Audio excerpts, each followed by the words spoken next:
Assalamualaikum warahmatullahi wabarakatuh. Perkenalkan, nama saya Hanur Fadila, mahasiswi PG PAUD semester 4 STKIP Muhammadiyah Kuningan.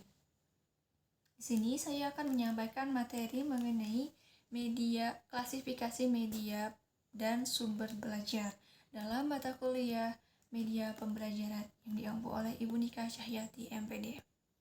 Apa saja yang akan kita bahas sini? Yang pertama, macam-macam media pendidikan, kemudian fungsi dan manfaat media pembelajaran, kemudian pemilihan dan pemanfaatan medianya itu seperti apa, dan terakhir itu sumber belajar anak usia dini. Oke, langsung saja kita masuk ke klasifikasi media pembelajaran. Oke, media pembelajaran itu apa ya?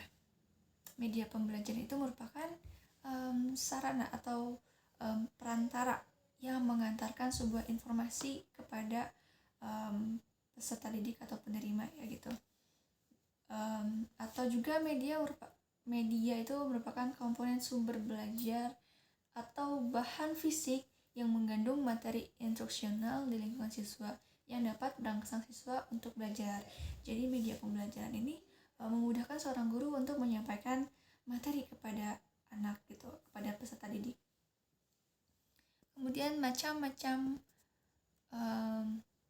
media pembelajaran itu, kalau kata Sills and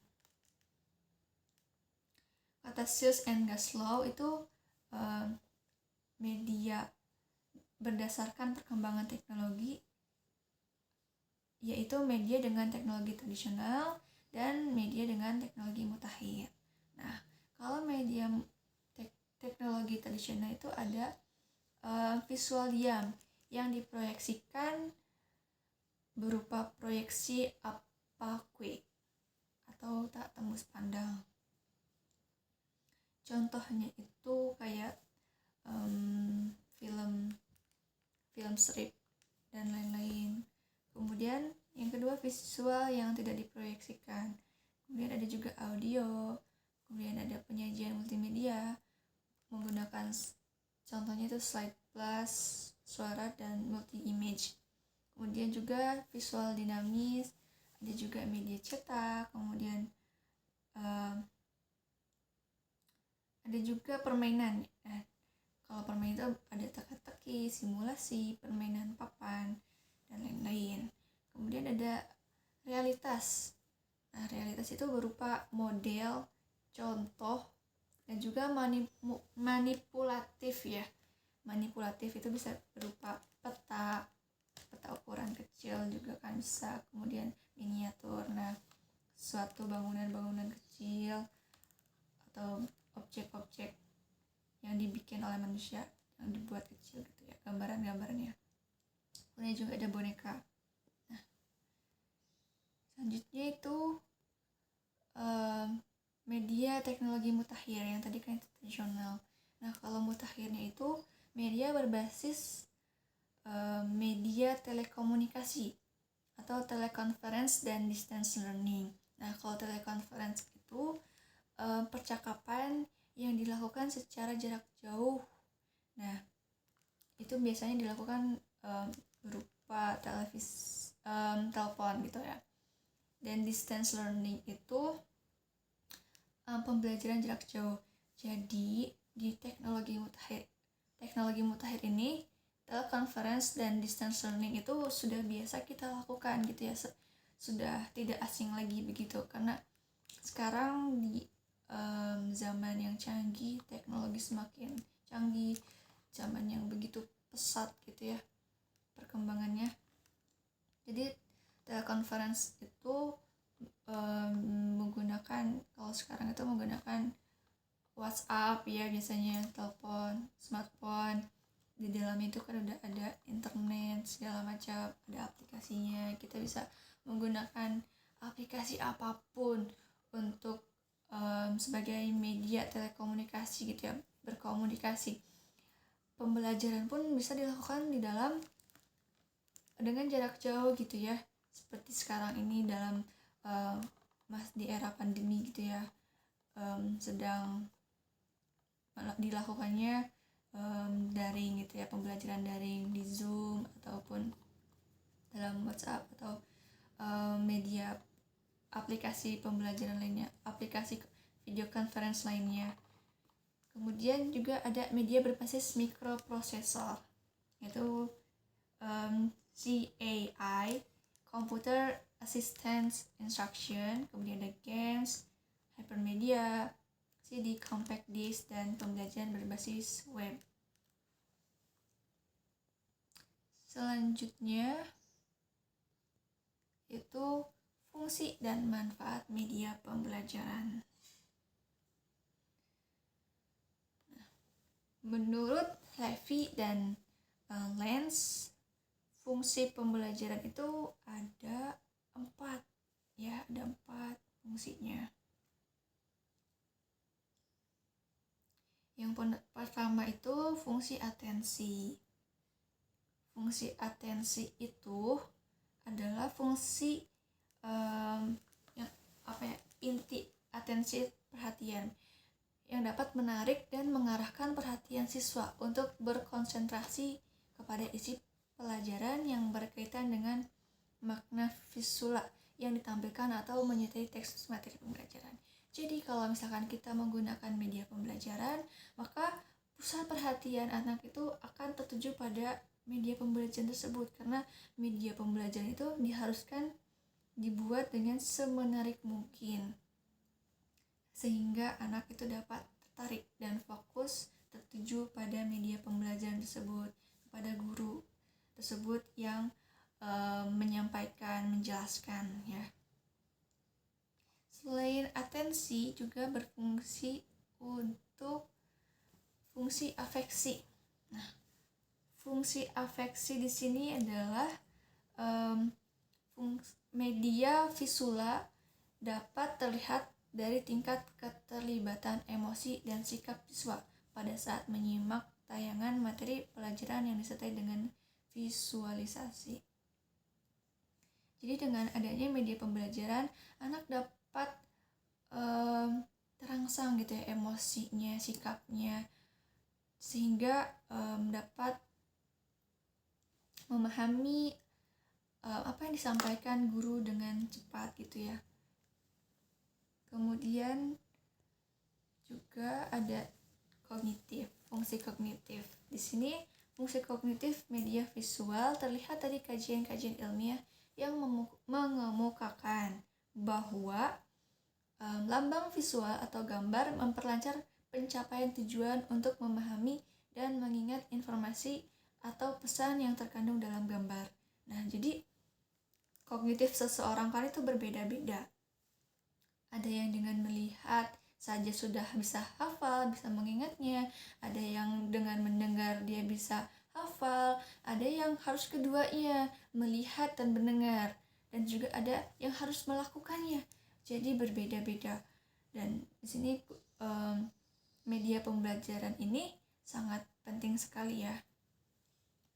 Kemudian yang terakhir itu kompensatoris. Fungsi kompensatoris ini media pembelajaran dapat dilihat dari media pembelajaran hasil penelitian bahwa media visual membantu pemahaman dan ingatan isi materi bagi siswa yang lemah dalam membaca. Jadi fungsinya itu sangat luar biasa ya, sangat mempengaruhi sekali kepada aspek perkembangan anak gitu ya. Kemudian manfaat media pembelajaran.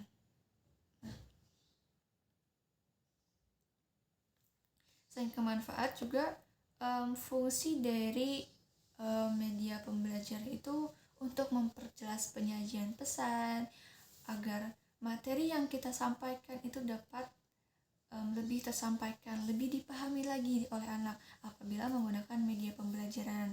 Kemudian mengatasi keterbatasan ruang, waktu, dan daya indera. Kemudian mengatasi sikap pasif sehingga siswa lebih semangat dan lebih mandiri dalam belajar. Jadi kalau misalkan ada media pembelajaran, anak lebih tertarik, lebih penasaran gitu ya, lebih mendekati lagi dan lebih menyimak apa yang disampaikan oleh gurunya. Kemudian memberikan rangsangan pengalaman dan persepsi yang sama terhadap materi belajar, karena diberikan media pembelajaran yang sama gitu ya. Jadi media pembelajaran itu sangat dirasakan sekali manfaatnya dalam proses belajar mengajar. Kemudian manfaatnya itu kan ada nih di sini, penyampaian materi menjadi lebih aku, kemudian pembelajaran cenderung menjadi lebih menarik, pembelajaran menjadi lebih interaktif, lama waktu pembelajaran dapat dikurangi, kemudian kualitas hasil belajar siswa lebih meningkat. Kemudian pembelajaran dapat berlangsung di mana dan kapan saja. Kemudian sikap positif siswa terhadap materi pelajaran dan proses belajar dapat ditingkatkan, dan peran guru dapat berubah ke arah yang lebih positif. Jadi, wah, banyak banget manfaat media pembelajaran ini. Bisa lebih meringankan guru dan juga lebih meningkatkan daya tangkap anak gitu ya. Kemudian pemilihan yang selanjutnya, pemilihan dan pemanfaatan media.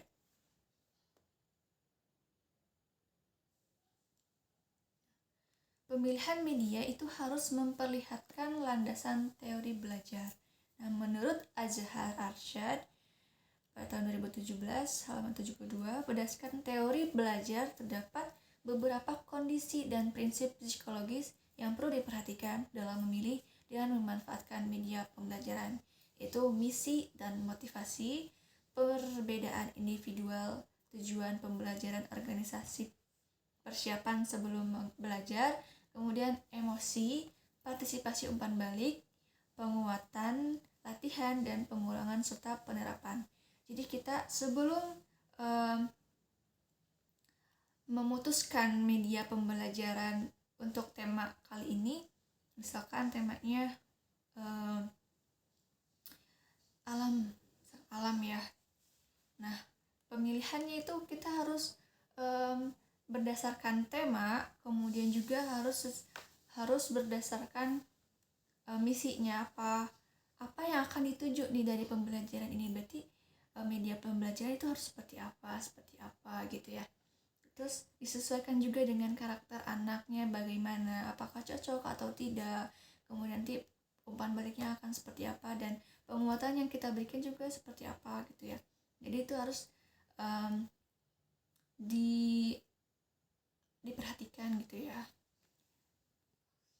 Kemudian sumber belajar anak usia dini.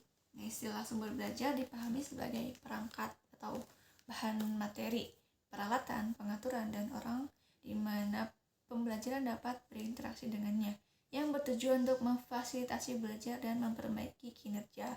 Jadi sumber belajar anak usia dini itu banyak sekali ya. Ada dari bahan materinya, misal bisa lingkungan kita, bisa lingkungan sekitar, di sekolah maupun di lingkungan anaknya sendiri gitu ya sumber belajarnya. Kemudian dari peralatan itu bisa menjadi sumber belajar juga. Kemudian dari buku gitu ya, buku sudah tidak asing lagi, itu adalah kunci utama kita gitu ya, sumber belajar. Bisa juga dari orang gitu ya, dari orang yang lebih memahami, nah itu juga bisa dikatakan sumber belajar. Jadi banyak sekali sumber belajar anak usia dini. Kalau anak usia dini itu sebenarnya apapun bisa dijadikan media pembelajaran, sumber belajar. Dari mulai apa yang dia kenakan itu bisa dijadikan sumber belajar untuk anak. Bagaimana tergantung bagaimana gurunya menyikapi hal tersebut. Jika gurunya yang kreatif, pasti apapun, semua hal yang ada dalam diri anak itu pasti akan dijadikan sumber belajar gitu.